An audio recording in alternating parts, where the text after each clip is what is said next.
Para katuon nung suling matabo. Tapala katuon nung turing matabo. Tawalak baraga, sumpakalaga to. Kunwari punchline to, sabay-sabay sigaw kayo!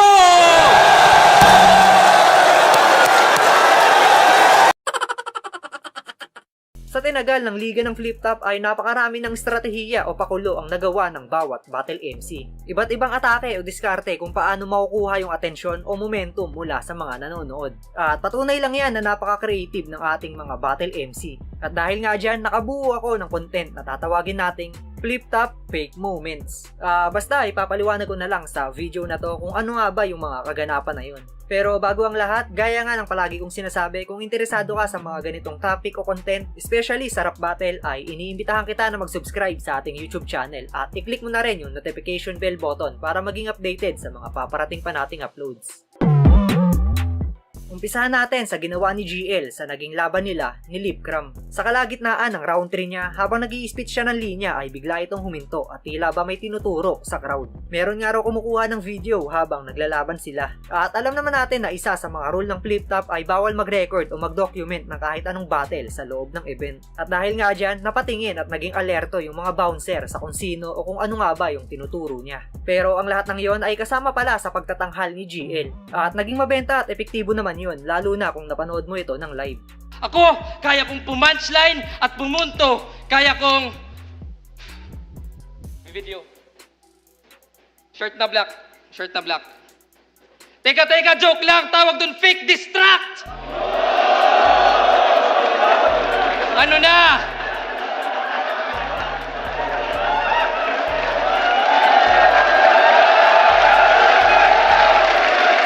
Yo!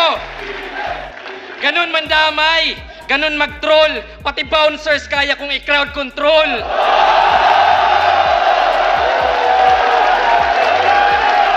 Yo! Pasok din dito yung kwelang pagre-retiro ng kuya nating si Jonas. Tara at sabay-sabay nating panoorin. May gusto lang akong sabihin. Last battle ko na to! Alam ko, hindi nyo ako mamimiss. Kasi, hindi naman ako malupit. Wala rin akong barang malakas na humahagupit. Boss Arik, salamat sa buong Flip Top. Sana kahit wala na ako rito, yung pagsuporta nun, nandiyan pa rin mga kapatid. Paalam! Next year na lang ulit.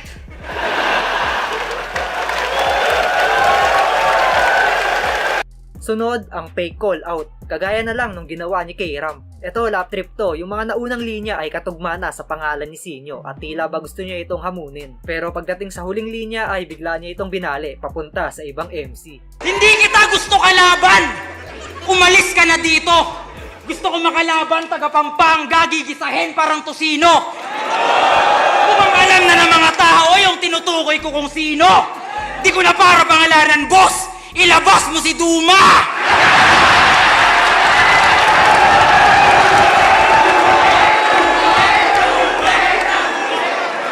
May ganyang senaryo din si Penpluma pero sa mas seryosong atake. Sa unang dinig, para bang hinahamon niya si Looney. Pero kung babalikan natin, ito rin kasi yung panahon na naset up at nakulong ang hari ng tugma. Kaya kung mas iintindihin, malalaman natin kung ano ba yung ibig niyang sabihin na ilabas si Looney. At bilang pangwakas, gusto ko mag-call out. Pwede ba? Pwede ba? Wala nang pasintabi. Ilabas si Looney.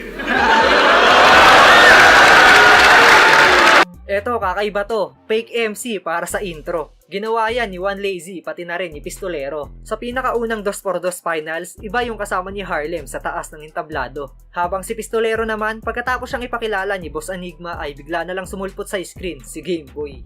Sa ganan ko, Tondo, represent para sa inyo. Magingay tayong lahat para kay Pistolero. Yo!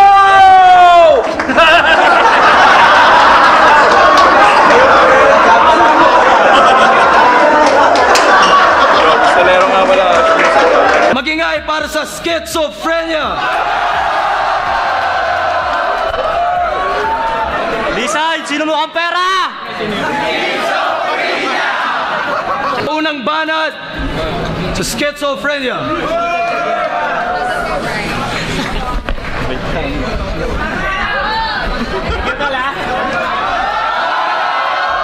Oh, nandiyan ka pala! Puta! A few few moments later. Ha? May dala ka pa dito kanina yung nakaputi. Putang inang yon, buti tinanggal mo siya. Dahil kung hindi, asan ka ngayon? Kung andito ka pa, sasampalin na kita. Masyado kang mapapel. Ayun, mukha mo punit. Oo, putang ina nun, nasa na nga ba yun? Hoy, putang ina mo ha, huwag ka nakakit dito ha. Pero ang tanong, paano ko titindihan kung di maintindihan? Kung ano na lang masabi ba ay papanindigan sa hindi mo na matapatikis yung tapatakatabati ko tapatapatabati ko kada tapanakatuon nung suling matabo tapanakatuon nung turing matabo tawalak baraga sumpakalaga to kunwari punchline to sabay-sabay sigaw kayo!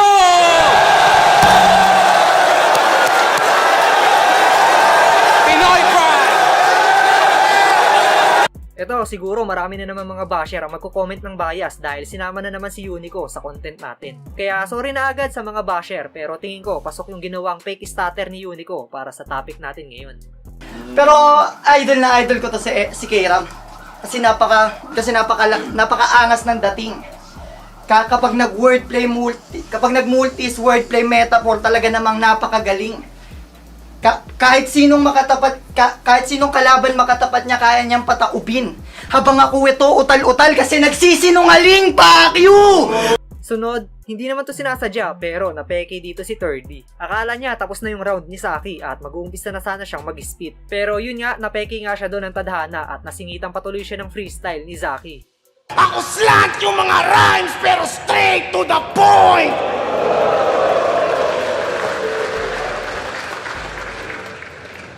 Sabihin ko daw yung kina M-Site. Sorry.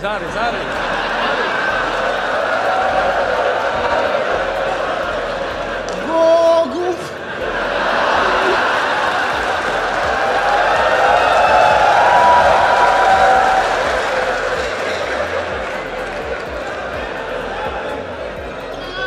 Putang ina ka, para kang gago. Tanginan to, excited na matalo. Talo na. Eto, nakapaloob pa rin sa fake time. May mga battle MC kasi, especially dati, na inaantay muna nilang ibaba yung kamay ni Enigma, senyales na time o tapos na yung round. Tas bigla silang mag-i-spit ng huling bara nila. Magiging panggatong ka sa pangatlong labang ko sa pagsuplong ko na ikaw ang Mokojin ng flip top. Time!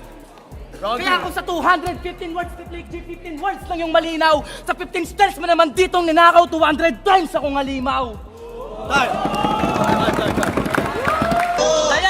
Kaya wag mong subukan tirahin ng kampo teroritmo. At kung hindi, ibabalik kita at pagkakasyahin kita sa puki ng nanay mo!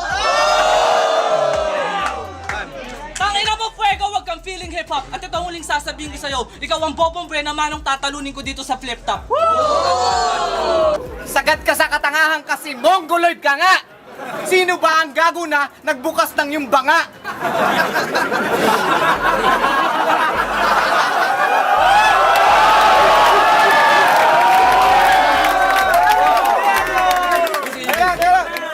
Gusto nyo isa pa nga?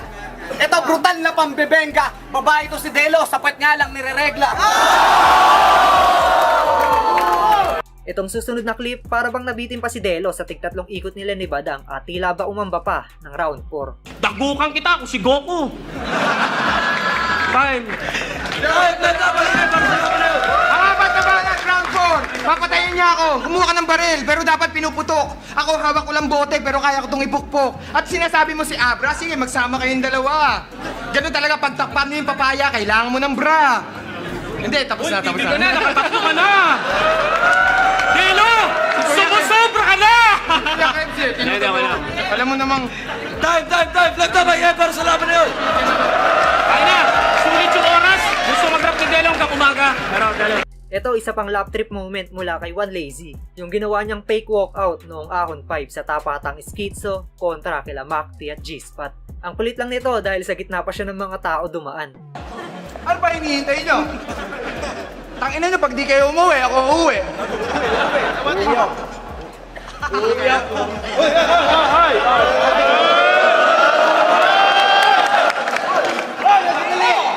May minutes pa, gago.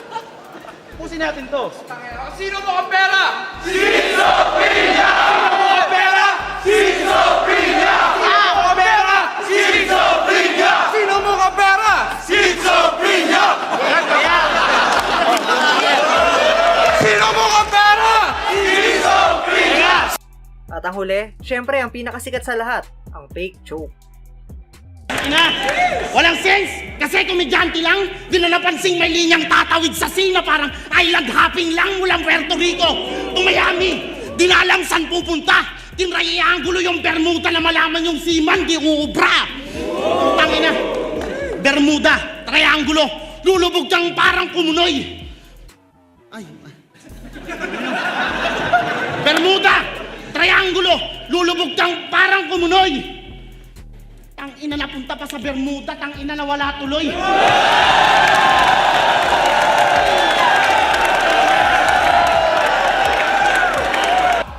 Paano mas fake ka pa sa fake news? Kakatira mo ng fake shabs at fake coke. O ano, hindi coke tinitira mo yung RC na may fake nose.